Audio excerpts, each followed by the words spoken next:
Alright, so I'm going to show how to open up and disassemble this HP Pavilion laptop model 15-CS0053CL. Alright, so first thing we're going to do is remove these little rubber feet on the back near the hinges. Right, I just use my fingernail and we're just going to go ahead and pull these things out. Okay, oh, these are in there pretty good. Alright, there we go. Just like that. Same thing with the other side. Alright, you can use whatever works for you. I'm just using my fingernails. You can use pry tools or whatever. Alright, we're going to use a PH1 or JS1 screwdriver and remove the screws here. You want to keep the screws in order because they can be different size, shape, and lengths. Alright, so it's always a good idea to keep the screws in order. Alright, the way I do that, I put the flat side down on my desk in the pattern that I remove them. So here you can see there's like one there and then you got two like that. So I'll put them in that pattern on my desk. Alright, then on the front here, we're going to switch to a PH1 or JS1 screwdriver, and we're going to remove the three screws right here. Alright, if this is like the HP that I did earlier, which is a very similar model number, this cover is going to be pretty difficult to pull off. Alright, the clips in there are pretty strong. So we'll see. I'm going to try with a suction cup first and see if we can get it lifted up. Alright, so we're going to get the suction cup and then we're going to go ahead and go under here and we're going to hold between this little gap and try and pull it. And yep, just like the other one, that's not going to come out. Alright, so what we're going to do now, we're going to open up the computer. I'm going to try just like the other one, which most likely isn't going to work again. Get my fingernails in the gap there. And then I'm going to push on the palm rest here, but as you can see, it's not wanting to come out. Let's go ahead and turn this around, see if we can go from the other side, and nope, same thing. Alright, so we're going to now go into a corner or the edge here. Last time what we had to do was we had to go through one of the sides first, but yeah, this is really tough to remove, so I might use my metal pry tool, but let's go ahead and try a little bit more. I'm going to try with the suction cup again from the side this time. Alright, I mean, pulling it with the suction cup is enough to get like a little, my fingernail or pry tool in there, but other than that, it doesn't seem to want to pop that out. Let's see if we can go from the back here. Okay, I don't think so, but let's try it. Let's try the suction cup again. Oops. Oh, okay, so the back comes up a lot easier. So I'm going to use a suction cup along the back here, and we're going to pull this side up. There we go. Alright, that works. So this is the easier side. You can also use some tape, just stick it up like that and make it meet to the middle so you can use it as a pull tab. But again, this is pretty tough to pop out. So it's kind of, let's see, we got the back clips out here. Let's see if we can work it over to the corner here. Alright, looks like it's somewhat coming up. Let's go ahead and take this USB port or USB device out just in case. Okay, so let's go ahead and try and pop this out. Wow, these clips are super strong here. I mean, we got the center piece for the most part, but the rest doesn't want to come out. So let's see. Wow, okay, yeah, these clips are too strong, so I don't know. Let's go ahead and try and use a bit more force. There we go. So I pushed down here while I pulled up with my fingers inside, and there we go. We got that out. Again, these clips are super strong. Let's go ahead and go to this side and do the same thing. I'm gonna pull up with my fingers here and push down on the hinge there. There we go. So it's working. And now we're gonna work our way down, kind of pulling with quite a bit of force. Okay. I don't know why they make this cover so difficult to remove. Alright, let's go around to the front here. Same thing, pulling. I'm kind of using my nail here to help. And we're just pulling on this really hard, but it doesn't want to come up. Okay, I doubt they're hiding screws under this one. They weren't hiding screws in the other one. Alright, I don't know. We're just going to work our way over. Alright, let's keep trying. And pull this up. Wow, nope, that's super tough. Okay, let's keep working our way over this way underneath the center. As you can see, it's kind of popping up. Let's go ahead and work our way over this way, and here you can see there's like a clip under there. We're gonna pull that up, and there we go, it's coming up. Wow, why do they make this cover so difficult?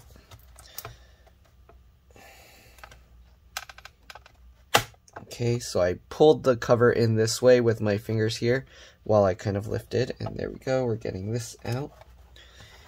Alright, let's see this side. Nope, okay. Only thing left now are these front clips here that are kind of being a pain, so let's go ahead and work our way over to this side. Same thing, let's pull it up and push down here. Wow, these clips are way too strong. Okay, I'm trying to push the cover out that way. Nope, nothing. Let's try and pull it the other way. Still nothing. Oh my god, okay. There we go. Alright. So we got that out. Here you can see all these clips. I don't know why they're so tough. But, yep, there we go. Alright, so again, of course, if you didn't already, make sure that your computer is off. What we're going to be doing is changing the hard drive to an SSD. So, alright, excuse me. The model number of the battery is HT03XL. We don't really need to remove the battery for anything because we're not working on any of the major components other than the hard drive and the RAM. But if you want to be safe, you can go ahead and remove the battery. You're going to use a PH1 or JAS1 screwdriver. Alright, so there's one screw here. This looks almost exactly like the other one I just worked on. The only difference is different RAM and hard drive. Alright, so we're going to remove the two screws up here, and then we're going to remove the two at the bottom corners here. I think the other model, if I remember correctly, had a M.2 SSD. Actually, yeah, I just changed the screen on that one, so I'm not 100% sure. But this slot is for an M.2 SSD. You can put that there, but we're going to put a 2.5-inch SATA SSD. Alright, then for the battery, once you remove those 4 screws, to remove it, just get under here and pull this up. Just like that. If you press and hold the power button now, so to be safe, usually what I do is I'll open this up. And then we'll press and hold the power button for about 15 seconds. This will drain the power from the motherboard, capacitors and things like that, so that it's a lot safer to work on. The battery actually acts as a BIOS or CMOS battery, so that actually will reset the BIOS, and when we turn the computer back on, it'll actually tell you that. Alright, so next thing we're going to do, let's go ahead and remove the hard drive. So again, there's a 2.5-inch SATA hard drive. We're going to flip this latch up, and then we're going to go ahead and pull this cable out just like that. Alright, there are 2 screws holding this hard drive in place, it looks like. So we're going to remove these 2 screws, and then we're going to go ahead and put the SSD in place. Okay, SSDs make a huge performance increase. We're going to go ahead and lift underneath the screw mounts here to get the hard drive out. Here we go, and as you can see, this bracket looks like you just wiggle and pull this out. Okay, so just like that, we're going to put this on the SSD. So we got the SSD here, we're just going to stick that on there. Okay, just like that. And then we're going to go ahead and get this metal bracket and transfer it over to the SSD as well. There's 2 screws on the side holding it in place. Okay. Go. Alright, so, oh, whoa. Okay, so let's go ahead and transfer this metal bracket over.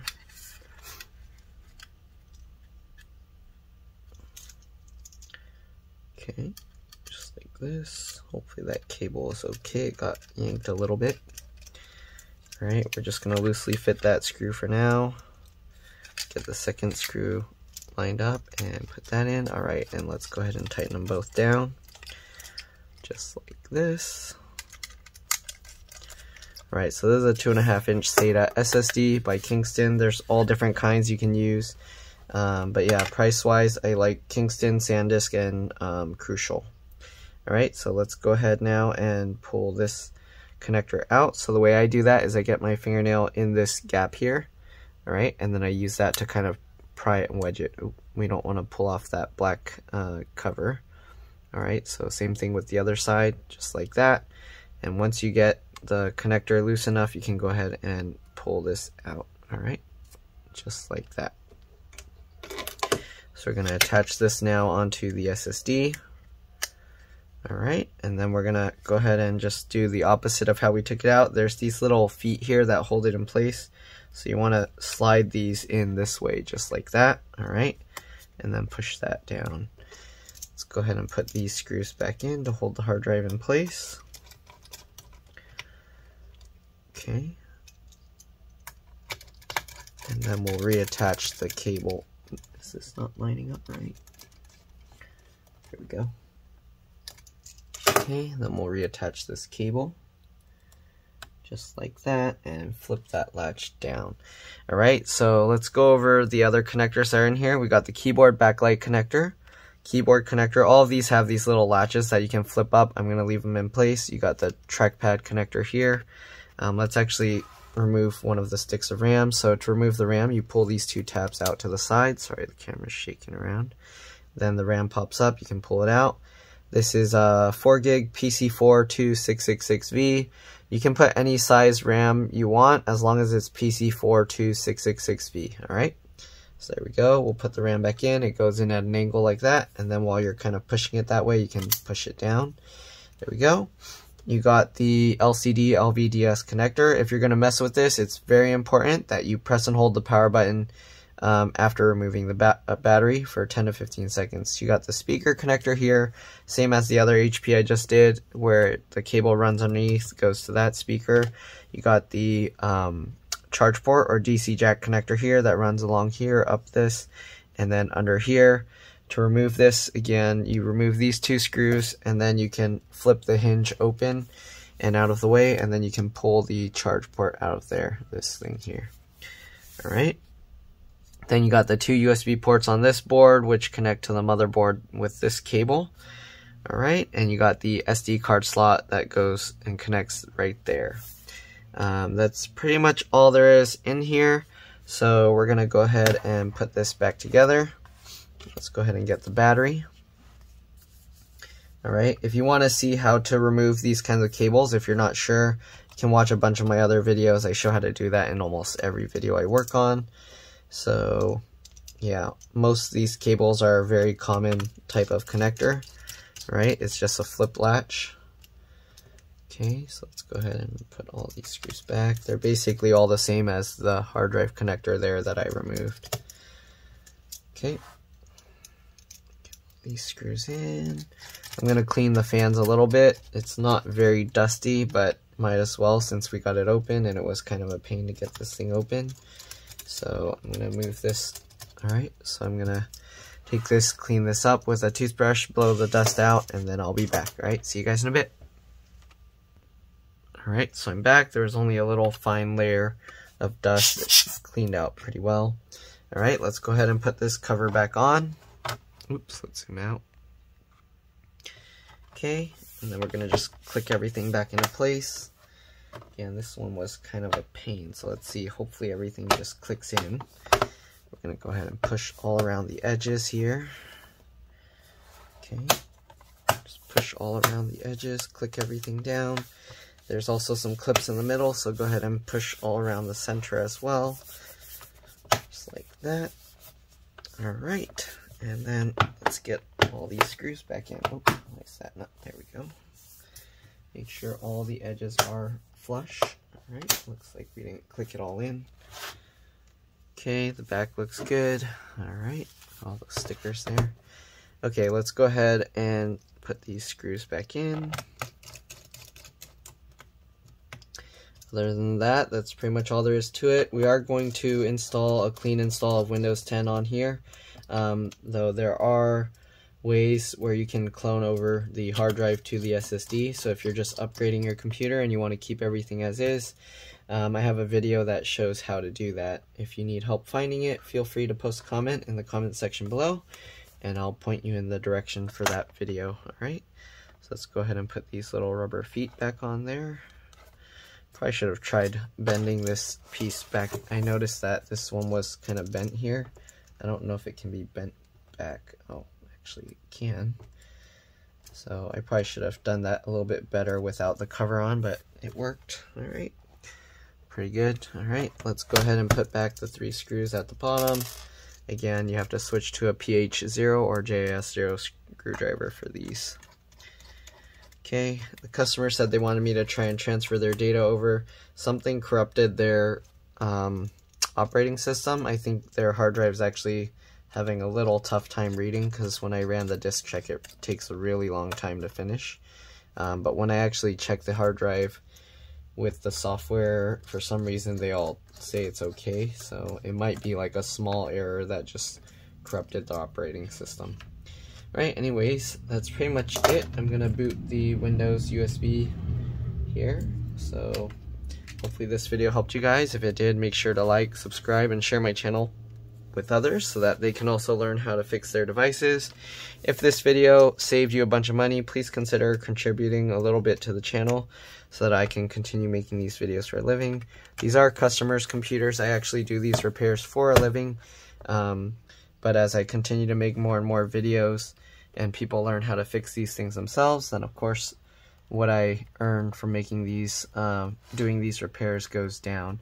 But anyways, as I was saying, since we removed the battery and held the power button, it's going to be reloading the BIOS, so when you power it on, it might take a while to start up completely. Just give it some time. Alright, if it looks like it's not doing anything, just give it at least 5 minutes or so. If it really still does nothing, then you'll want to pop it back open and then check the RAM. Sometimes the RAM isn't seated properly or the connectors are dirty, and that will prevent the computer from booting up. So it sounds like the computer's starting up, but I don't see anything. Oh, there we go, see? So it takes a while. Now the screen came up, and then it's going to say that the CMOS or BIOS was reset. These HP laptops always scare me because of that thing. But anyways, let's press enter to reboot the system, and then we're going to be pressing F9 with my bootable Windows USB installer in there. Alright. Okay. Press F9. What F9 does is it opens the temporary boot device list. Okay, I think it's still restarting a few times. Alright, so I press F9. Now here you can see the change boot order, and I'm going to select my USB hard drive, the SanDisk Cruiser Fit. Press enter, and we're going into the Windows installer. So that's pretty much it. Thanks for watching, and I'll see you all in the next one. Alright, let's drop this. Bye.